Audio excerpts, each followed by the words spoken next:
வந்து இப்போ 4ஆம் மடிச்சு கை வந்து அளவு ப்ளவுஸ் வச்சு எப்படி அளவு எடுக்கணும்னு பார்ப்போம்.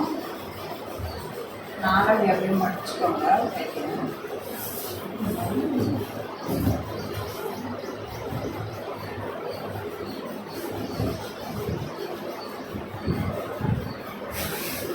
மடிச்சுட்டு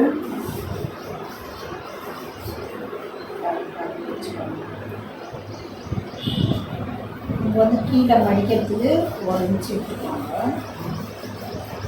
விட்டுட்டு வந்து அரைஞ்சி நம்மளுக்கு கை அளவு இங்கே வருது, அரைஞ்சி ஸ்டிச்சிங் விட்டுருக்கோம். அதே மாதிரி இங்கே கையில் வந்து நம்ம ஸ்டிச்சிங்க்கு அரைஞ்சி இது எடுத்துகிட்டு இங்கேருந்து நம்ம ஷேப் வரைஞ்சி கட் பண்ணுவோம். அப்படி தான் ஷேப் வரையணும். கை வரைஞ்சிட்டு செகண்ட் ஷேப்பு அதை பேஸ் பண்ணி அப்படியே ஒரு 1/2 இன்ச்சு டிஃப்ரெண்ட்டில் செகண்ட் ஷேப் வரைஞ்சி நம்ம கட் பண்ணோம்னா கை வந்து நம்ம கரெக்டாக இங்கே வந்துடும். கை